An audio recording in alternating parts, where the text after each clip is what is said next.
Welcome everyone. Welcome to the Habit Design series in Plant-Based Nutrition Support Group.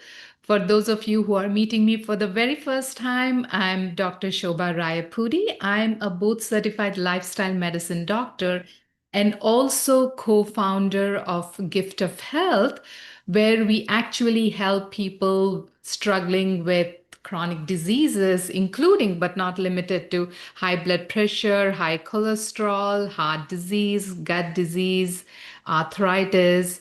So we help people struggling with condition to break free from those diseases, have more energy, and get off medications.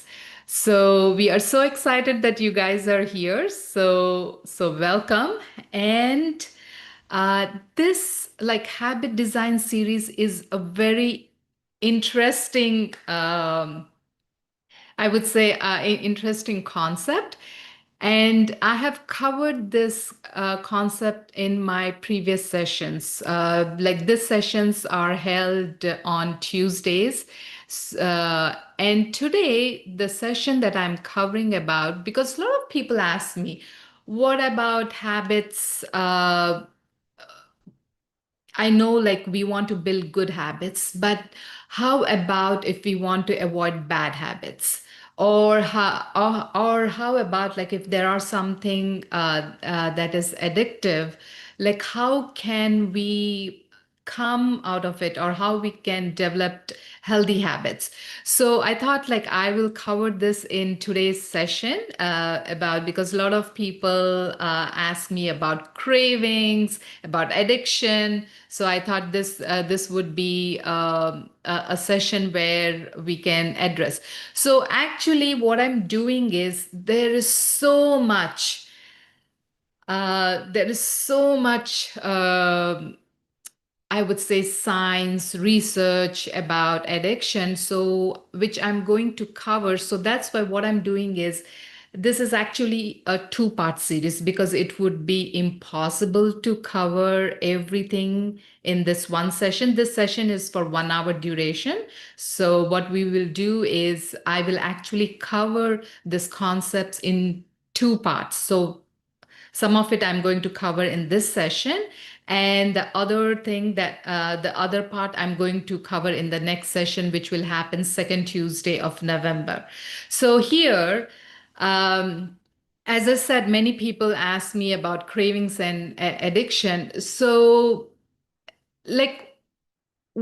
it's very important for us to understand how cravings happen or why cravings happen in the first place and what is that we can do about it. So I will, so hopefully you guys, okay. So let me describe a scenario for you guys, and you let me know what do you think of it. Okay, so let's say, and even let me know if this resonates with you. Okay, so this is a person who comes home. It's 9:46 p.m. The apartment smells faintly of detergent and microwaved macaroni. The TV is humming softly in the background, and she's not really watching. So Mia, who is 37, she's a nurse, she's a single mom. Her 7-year-old daughter Zoe is finally asleep, a tangle of curls and stuffed animals under the pink blanket she insists on every night. So Mia sinks into the couch. Her scrubs still smell faintly of antiseptic and coffee.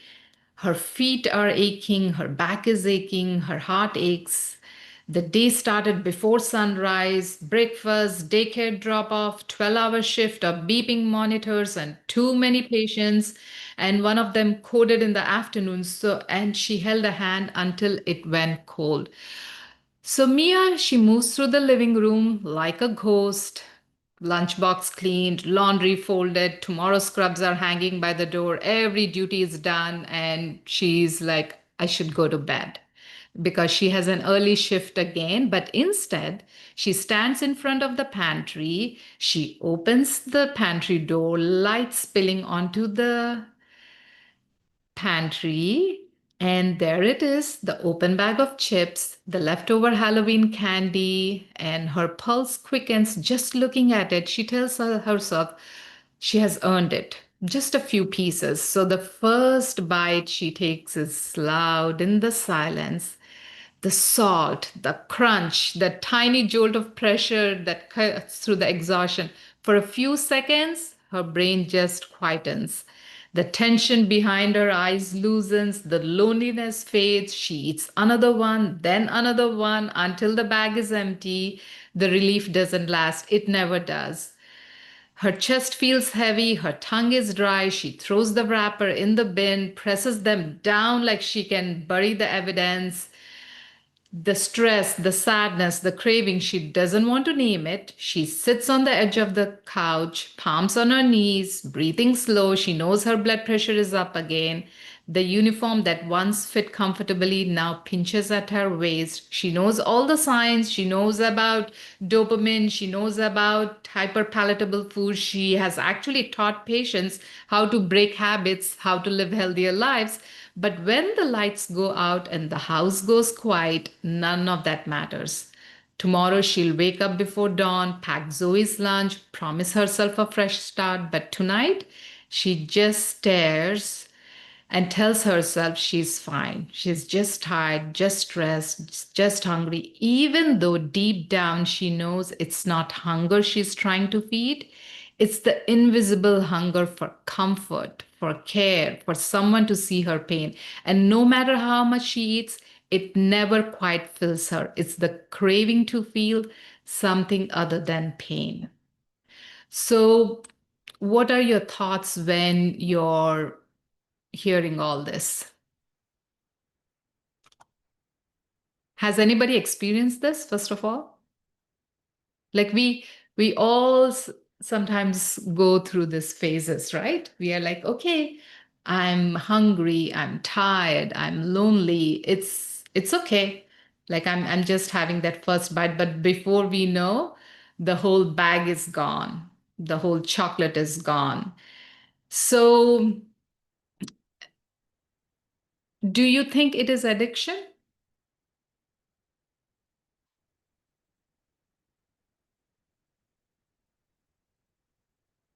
Well, like what would you say?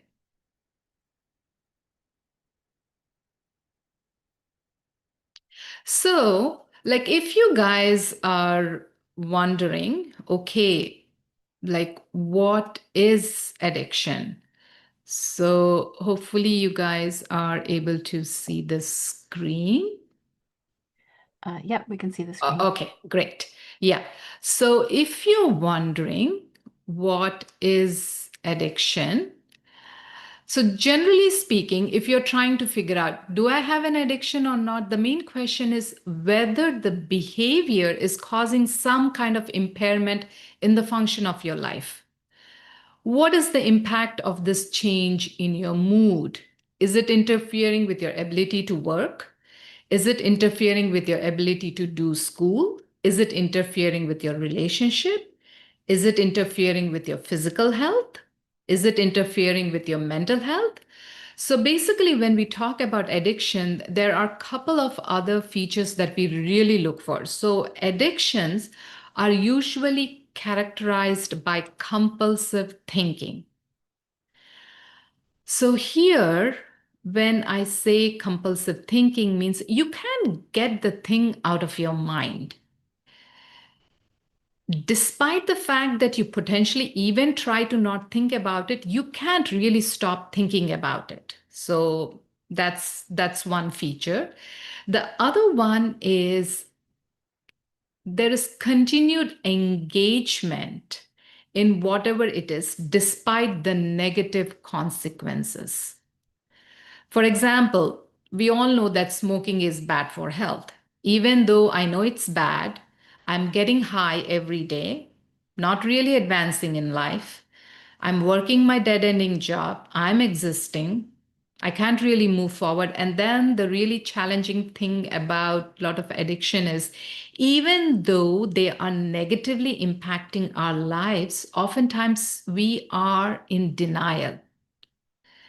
So, even so here, like one of the example is some of the functional alcoholics, where these are people who will say, it's not impairing my life. I drink 12 shots a day throughout the day. I hold a job just like everyone else, or even I outperform the average person. I'm still in a happy marriage. I have got kids. I don't have cirrhosis of liver. I don't have liver cancer. So what's the problem with it? So this is what is really tricky about addiction, because sometimes the impairment of function is hard to see. Are you guys seeing this? So, like, an addiction is when you engage in a behavior, it damages you and you can't stop and you don't stop. Okay, so it's really very important to understand, like, how or why does someone get addicted to something? Okay, so here, like, if this is very interesting because, like, there are two things, especially in addiction, there is a genetic component and there is an environmental component.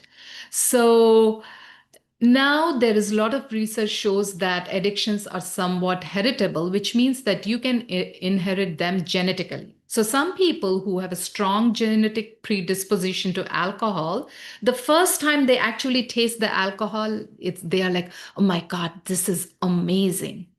There is something about this that just hits their brain and they are hooked from the first sip itself. So there is absolutely a genetic component. But what we know about addiction is that it's genetic component plus the environment. So if I have a strong history of alcoholism in my family, does it mean that I'm destined to be an alcoholic? Absolutely not. So we know that there are a lot of people who have the genetic predisposition who don't become alcoholics.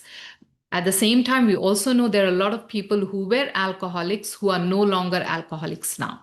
So as you can see, even though the genes are there, it's like both things have to be there. The genetic component has to be there and the environmental component has to be there for the addiction to form.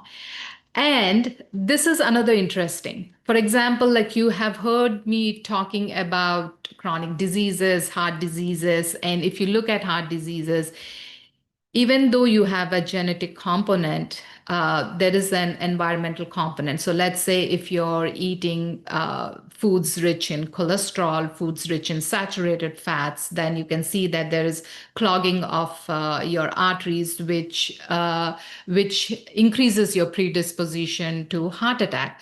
So even there is an environmental component that is playing in action to have the heart disease. But what is interesting in addiction is, even though you don't have the genetic component, just the environmental effect can cause addiction. And this we see a beautiful example is, like, if you look at college students. So you will be surprised that if you sample the college student and if you assess them for alcohol use disorder, you will find like ton of college students, maybe 20%, 30%, 40, or even 50%, somewhere around 40 to 50%, they meet criteria for being alcoholics. And they are in usually binge drinking pattern, and it interferes with their academics, it interferes with their relationship. They get into fights, they get into trouble, they get kicked out of apartments, they are put on probation. So a lot of college kids would meet the criteria for clinical addiction. But now, thankfully, once they leave college, most of these addictions go away. So this is the example of the environmental component without the genetic component. And this is very important for us to understand, because sometimes we think that we try to blame addiction on the genes, but it's also very important to understand that, like, we also have the an environmental component, and sometimes it's the environmental component that is really, I mean, that really activates and propagates the addiction. So if you're addicted to something, it's probably going to be very hard to successfully overcome that addiction if you keep the environment the same. So again, so here you might be wondering, okay, what are the different parts of the brain involved in addiction? So here, like what we will do is, like as I said, it it's very important for us to understand this addiction component. The first thing is, why are we even talking about it, is because the awareness, first of all, this awareness actually helps us to understand about addiction. And when you want to bring about a change, or when you want to bring about a habit change, the first step is being aware what is happening and what you can do about it. So today, like I will cover that aspect of being aware. Why is this happening to us? How addiction develops in the first place. When you understand like how it is developing, it will be very easy for you to actually conceive how I can come out of it. So today mostly the class would be focused on like how these addictions are developing, and bringing your awareness of like what is happening in your brain and what are the different things, why is it happening in the first place, and being aware. And in the next class, I'm actually talk in depth about how we can come out of it. As I said, like it will be very difficult to cover everything, squeezing everything in this 1 hour. So that's why I'm taking this time, because this is a very important topic to understand, and it is life-saving when you really understand like what is happening, how this is happening, and like how you can help yourself or your family members or your loved ones. Okay, so does this make sense? Okay, so how does addiction, so first of all, like what are the different parts of the brain that involved in addiction? So the first thing is, um, you guys might have heard of a part of the brain called thalamus. So even before I come to thalamus, it's we utilize our senses. We have our eyes, nose, mouth, ears. So what happens is all the sensory input actually go to our brain, go to the cortex. For example, we have the olfactory cortex sitting right behind. Okay, that's where the sensory information of smell goes. Then we have the auditory cortex. Then we have the sensation of touch, so which we call as somatosensory cortex. So there are different sensory cortex which actually feed everything to thalamus. So there is one part of the brain which we call as thalamus. So here in what happens is, even though like we get all this sensory information, the thalamus acts like a sensory gateway. So like what do we mean by sensory gateway? For example, let's say I am walking with my friend, and my friend is talking, and like while walking I see the trees, I see the road, I see different cars passing by, and I'm listening to what she's talking about. So, and suddenly you might ask me, what color car passed? And I might be like, I don't know, because I was paying attention. So even though there were so many sensory inputs, even though there were, so what I was focused was what my friend was talking about. So mostly my auditory sensation was given importance. Are you guys seeing? Even though we have different sensory inputs, what thalamus does is it tells you which one to pay attention to. And then all of a sudden, if you see the snake on the side of the pathway, what do? You stop. Your attention goes to the snake, right? You say, I don't care, even if you're having breakup. Like what I care is it's danger. The snake is there. So right now, so what thalamus is doing, it is telling you which is important to focus. It is just sending that sensory signal, which is important for your survival and which it thinks it's important. Are you guys seeing the difference? So that's what thalamus does. Hopefully you guys understood like how the thalamus functions. So here, so that's what. So technically, thalamus is your sensory gateway. It is tasked with prioritizing sensory information. It acts as a filter. It amplifies signals linked to survival or strong emotion. So what this thalamus does, it works with amygdala and prefrontal cortex to decide what deserves attention. But what happens in people who have addiction, the cues linked to substance use get up prioritized automatically. So, like, what do I mean by this? So, have you guys noticed? So, like, even though you're not hungry, you just get the smell of French fries. What happens to your cravings? It goes up. You're like, I feel like eating French fries. Or if you smell a barbecue, you're like, okay, I want to eat that. So, what thalamus is doing is it is actually prioritizing, it is amplifying that signal. And if you want to take examples of, and to show you the difference between a brain, of a person who is addicted versus who is not addicted. So let's say, like, if you go to a party and you see everyone drinking. So this is how the person with addictive brain thinks. Like when they see people guzzling alcohol, they're like, oh my God, this sounds so good. And you're, that person is like, okay, now I want to drink alcohol. At the same time, your brain is saying, no, once you drink, you cannot stop it. So you better not take it. Then all of a sudden your friend takes a sip of it. And then you're like, okay, I'm just going to try it. That's how an addictive brain thinks.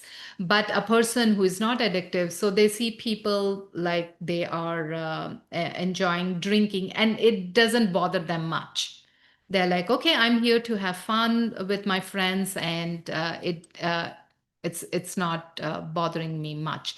So here, like what you would notice is in addiction, the sensory stimuli, it it gets heightened. So what we have to understand from a neuroscience perspective is that we have altered our thalamus to be hypersensitive in addiction.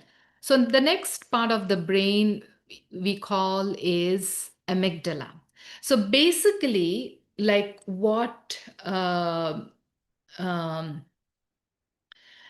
amygdala, or let me even before going to amygdala, let me say this. So basically, any addiction requires two things. Okay, one is the thing has to give you pleasure, and the other thing is it has to take away pain. And whenever you have negative emotions, like the goal of the negative emotion is to get rid of it. So what this amygdala is the center of negative emotion. So that's where you experience fear, anxiety. So this is the other part of the brain, like it's a very particular part of the brain where we experience fear and anxiety. So this is our survival center and our negative emotion center of the brain. But what amygdala does is it assigns emotional weight to experiences. It also triggers autonomic stress response through the hypothalamus. and it stores the feeling of relief. So just to explain you this concept, what happens is, as I told before, there is a purpose for negative emotion. For example, if you feel hungry, what does your body want to do? Your body, so that hunger signal is telling you, go eat. And when you eat it, the hunger signal is gone. So the purpose of that signal was to motivate you to eat. So the motivation of negative emotion is to get rid of that. So the purpose of hunger was to get rid of hunger by eating. So similarly, the negative emotion, whether it is anxiety or whether it is fear, the purpose of that emotion is to get rid of it. So let's say what happens in addiction. And this is a very interesting concept. So let's say you go to the party, you're very nervous. You're having a little bit of anxiety, you're having that social anxiety, a little bit of unknownness, and you take that sip of alcohol. And what alcohol does, it suppresses the negative emotion. So alcohol, it tells amygdala to suppress the fear, suppress the anxiety. So that's why people who drink alcohol, after some time, they lose the inhibitions. They feel relaxed. And they like that part of it. And they're like, I like my version when I'm drinking alcohol because I have no fear, I have no anxiety. This is the version of me that I love. And once the alcohol effect is gone, then the fear and anxiety is coming back. But then you say to yourself, I actually like the version when I have no fear and anxiety. So let me again take another sip. So are you guys seeing this? Like how an addiction can form? So this is a short circuit way of lowering your fear and anxiety or suppressing your fear and anxiety. So this is a very efficient way of suppressing your fear and anxiety. Or let me give you an example. So let's say if you're hungry, okay? So if you're hungry, you take a big plate of salad, you eat it, and your hunger is satisfied, okay? So you're happy about it. But let's say you're hungry and you eat a burger. Which one hits you more? Because the burger has more calories. So that 1500 calories burger, then your brain goes like, oh, when I ate the salad, it only gave me 500 calories. But when I ate this burger, it gave me 1500 calories. Damn, this burger is more efficient than the salad. So then the brain says, I want to be more efficient. So the brain actually tells the amygdala, hey, when you get this burger next time, remember this. Crave for this one because this is more efficient than the salad. Because your brain loves efficiency. So it always goes for the quick things, right? So similarly, when you see that, okay, alcohol is suppressing the emotions, your brain says, okay, I don't have to work hard. This substance is bringing my I like when you say to yourself, I don't want to experience any negative emotions. And a lot of us, we are afraid of that negative emotions and we don't know how to deal with that negative emotions. Whenever we have that fear and anxiety, the solution we think is if it is suppressed. So for example, like when you are experiencing that emotions and when you are scrolling on your social media or playing a game and you are on that for 4 or 5 hours. Why? Because you're actually feeling, because you're forgetting your fear and anxiety that is being suppressed. But once you stop doing that, again, this is coming up. And you think, okay, what is the efficient way of suppressing this? So basically, your brain is getting a cheat code. Okay, so, but how do we fix this problem? So this is what we will come to. So what happens in addiction? So an addiction gives us a cheat code to remove negative emotions. And this creates all sorts of problems for us. The first thing is it creates that now we become dependent on that substance or behavior to remove the negative emotion. But even the deeper problem, which we will get to later, is that it short circuits our motivation for corrective action. Because again, what was the motivation for hunger is to get rid of hunger. What is the motivation for pain is to get rid of the pain. What is the motivation for shame or guilt is to get rid of shame or guilt. And this negative emotions are very powerful motivators. Have you guys noticed when you get angry, we start fighting? And when we feel afraid, we run away? As you can see, these are very powerful motivators.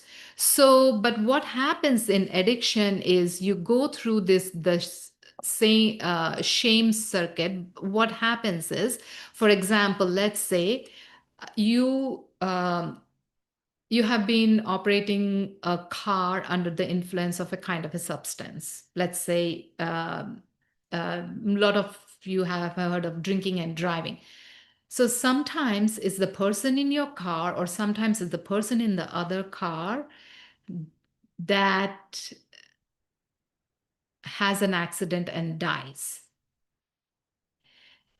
And as a consequence, what happens? You feel very guilty. So it creates a very big problem for us, because this guilt and shame is so profound that you can't just fix that. Why? Because you cannot bring that person back to life, right? The person is gone. So this is different than, so let's say if you are anxious about your test and you are just scrolling your social media or playing a game and forgetting about that and you miss the exam. So that is not as worse as missing the person. At least you can do something about it. So let's say even if you missed exam, you are like, okay, there is something I can do. But here, with when a person is dead, now this creates a big shame or guilt in you. And that guilt and shame is so profound that you are not able to fix it and you're not able to bear it. So since you can't deal with it, I'm going to drink because that's all I can do to make my pain go away. Are you guys seeing this? So first, like you were driving under the influence of the substance, and then since you're not able to bear the consequence, you're having the substance more so that it can actually take away those negative emotions. It can take away the guilt. So this is just a cycle that is very difficult to break. So are you guys seeing this? So this is the shame circuit, which we call. The other part of the brain is the nucleus accumbens. And this is, I know like I talked about this dopamine and nucleus accumbens in my previous sessions about like how dopamine, it gives us three things. Dopamine gives us pleasure, it gives us anticipation and behavioral reinforcement. So let's say when you play a video game for the first time, you have fun, right? So you're getting pleasure. And when you get pleasure, you want to play it again. You start to crave it. And then you do play it again and you have motivation to play the video game again when you are having fun. So again, this is a big problem with addictions, because it's not just that once something is good, our brain will literally anticipate or crave it and will drive us towards it. So if you don't know why you can't overcome dopamine addiction, it's because there are so many things going. There are so many things fighting at the same time. Like your thalamus is fighting. Like literally, you can say there are 1,000 voices going in your head. and you are just focusing on one thing. You're focusing on the shame, and for during that period you want to take away the shame. So what do you resort to? Again, play that video game so that it is suppressing your negative emotions.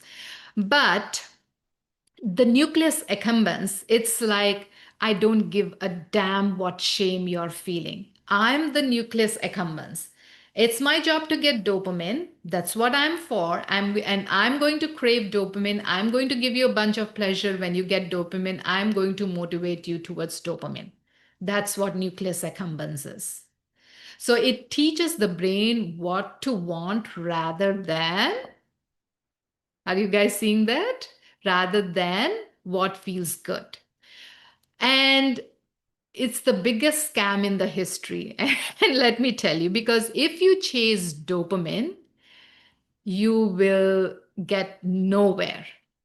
And in addiction, when you're flooded with dopamine generating a strong cue to reward learning response. Okay, so what do I mean by this? So let's say you open the chip packet, or you opened that candy, you took a bite and you felt so good. There was a big dopamine hit. Okay. And here, before I come to like how this dopamine is scamming you, I want to talk about other part of the brain which actually is trying to protect us from this scam. Okay, so let me talk about that first, and then I'll again come to this dopamine. So again, we have our frontal lobe, right? So that is where it's the executive function. That's where you plan, execute tasks. It's working memory, willpower. It has the ability to restrain other parts of the brain. That's what frontal lobe is. But in addiction, what happens is there are a lot of deficits in the frontal lobe when someone has addiction. So, for example, if you take a brain of a human who's not addicted, and if you take a human being who is addicted and you ask them, if you play video game, what will happen? Their capacity to predict accurate consequences is way lower. For example, when you feel the frustration, when you feel the shame and guilt towards which part of the brain it is coming from? The fear, guilt, anxiety, which part of the brain it is coming from? It's coming from our amygdala.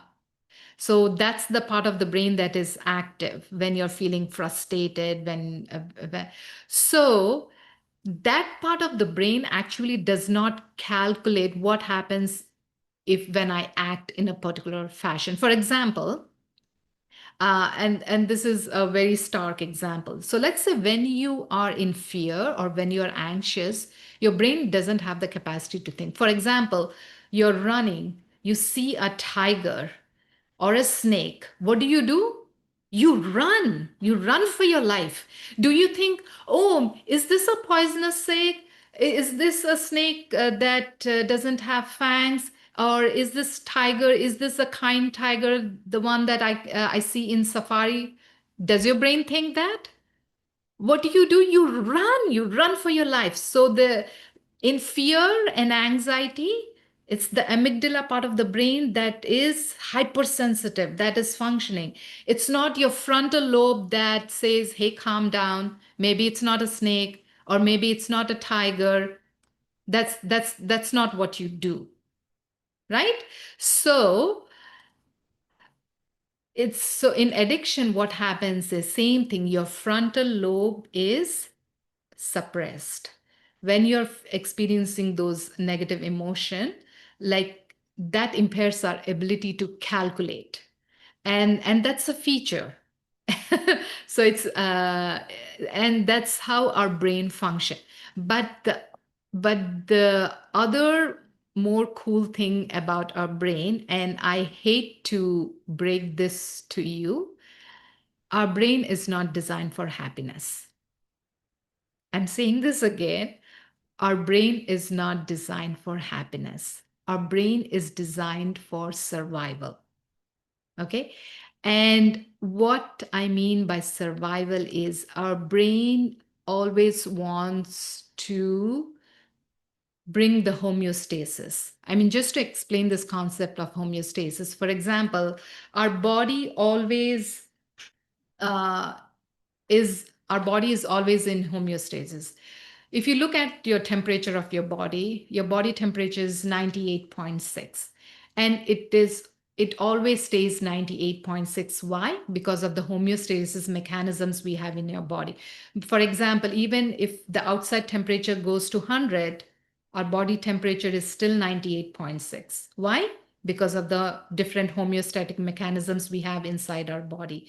And if the temperature goes to 60 degrees, again, what does our body do? It maintains the 98.6 degree temperature because of the homeostasis mechanism. So the same thing with brain. So again, what our brain does is it brings the homeostatic mechanisms. So even with the dopamine, it tries to bring the homeostatic mechanisms. So it doesn't care whether there is, just like during the temperature, it doesn't matter whether the temperature is 100 degree or whether it is 60 degrees. What your body cares it has to be 98.6. So is this clear?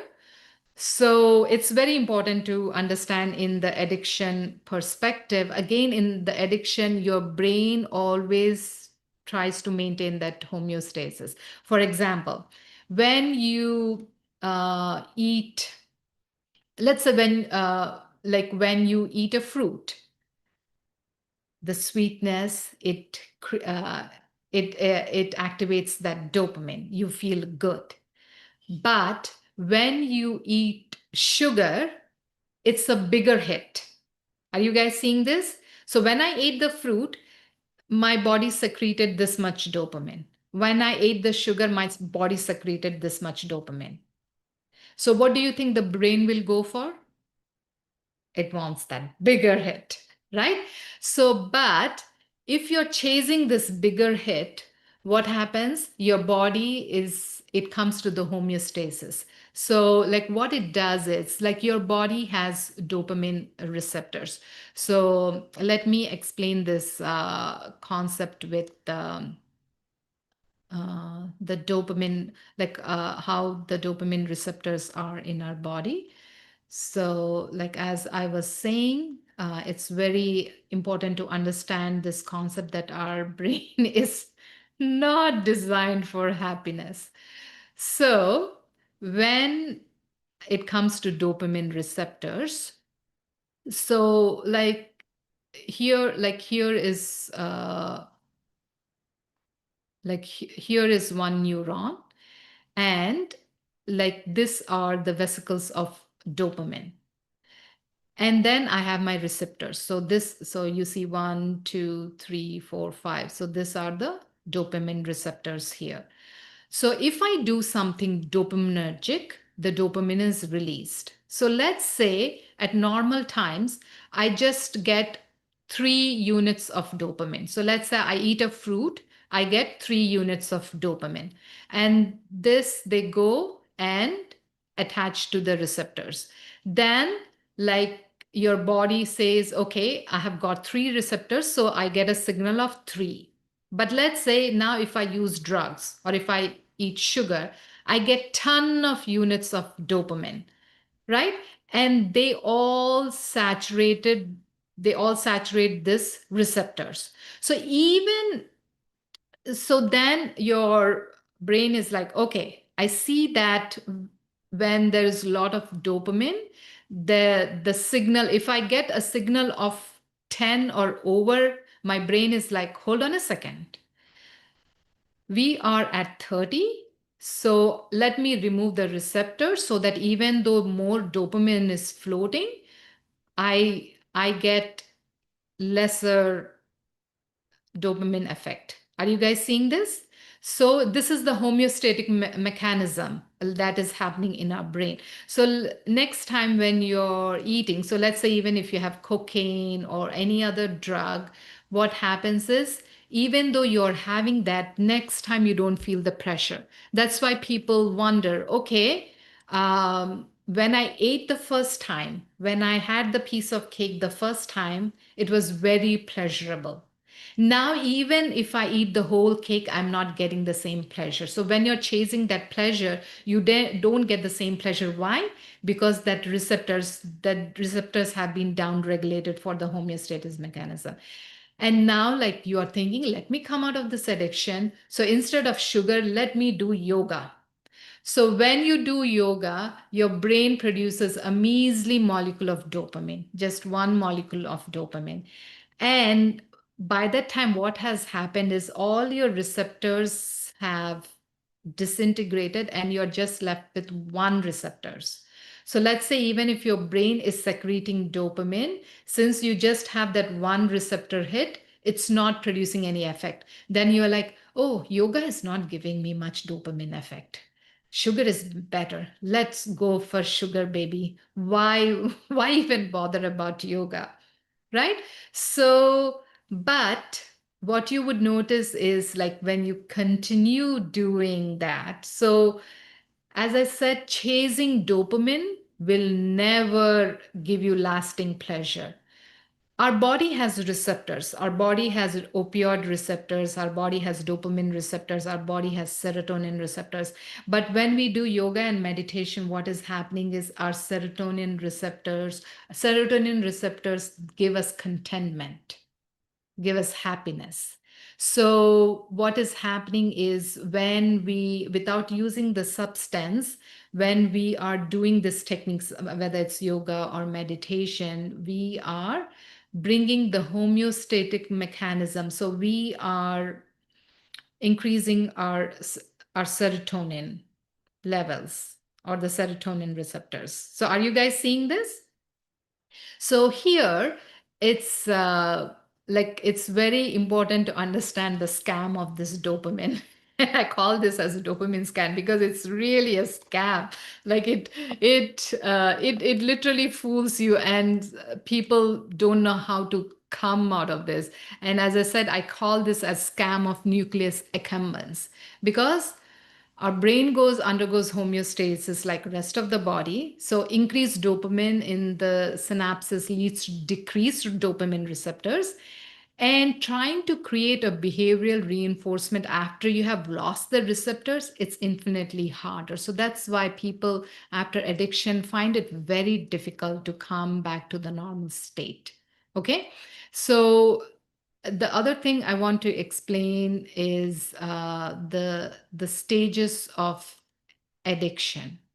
So in order to understand this, let me see if I can open a whiteboard. Yes, I can.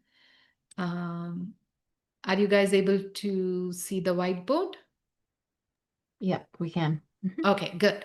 So here what is happening is,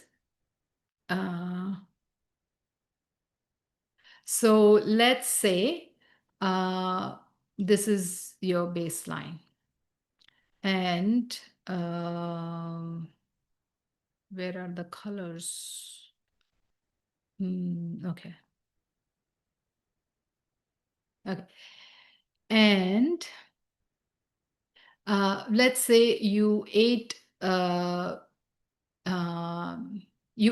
sugar for the first time. So it is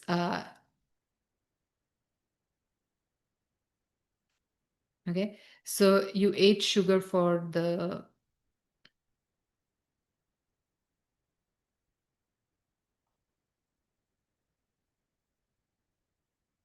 okay. So you're getting that high. So there is increase in dopamine. You're getting that high. And now, like after some time, after the substance effect has gone down, like what you notice is you're again that effect is coming down. Okay. And now like you again crave for the substance, like because now since the effect has come down, you're craving for the substance. Let's say if you're not having the substance, then like it takes you to pain. And again, like here, to come back to the neutral position, again you eat sugar. So let's say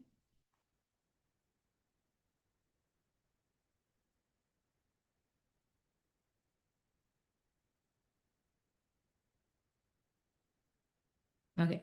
Now again, you eat sugar, and it again, the dopamine level increases. You feel good about it, and as you can see, again, the effect it goes away. So again, let me see if I can again.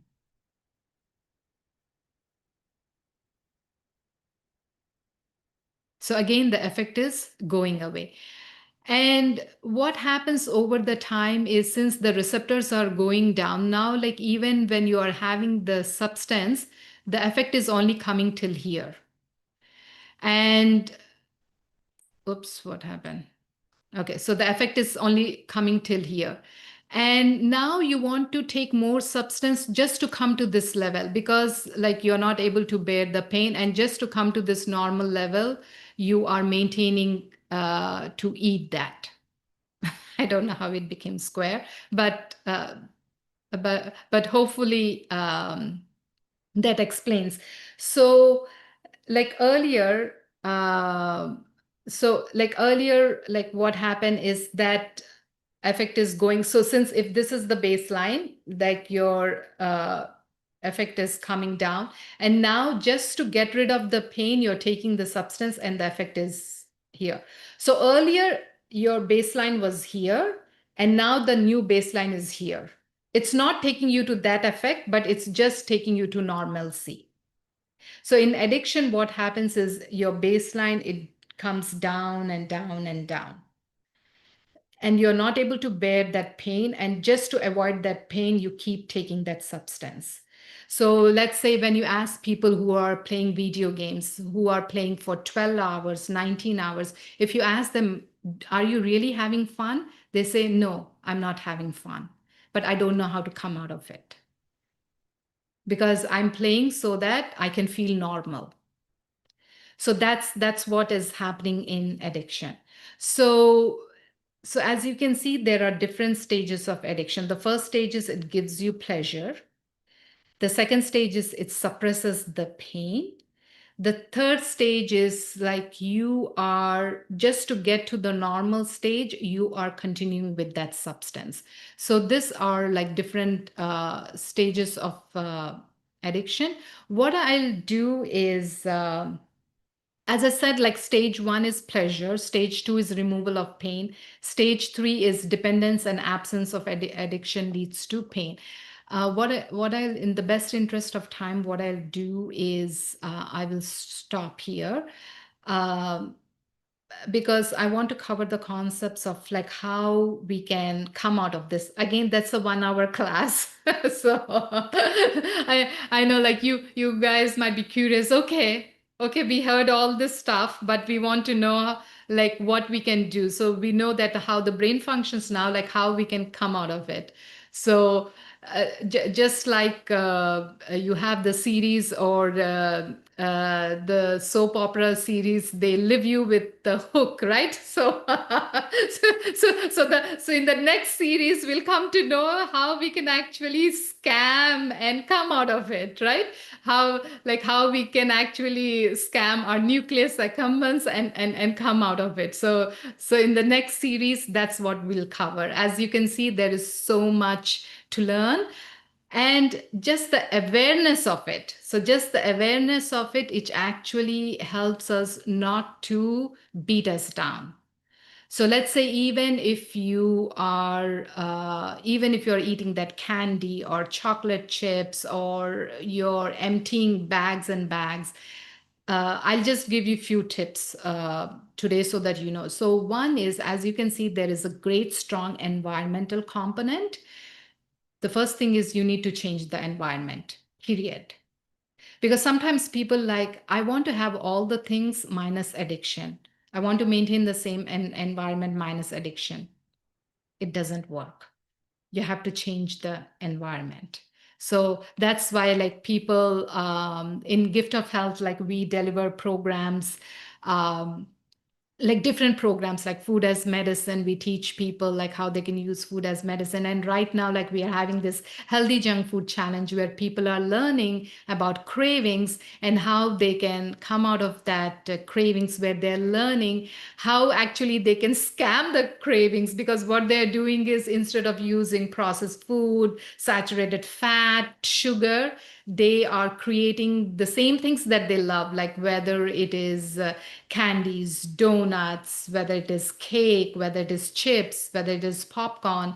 They're actually creating stuff using whole plant-based foods. So that's the challenge we are running.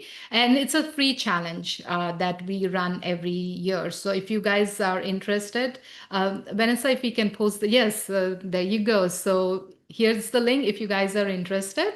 As I said, it's a free challenge for you guys to join.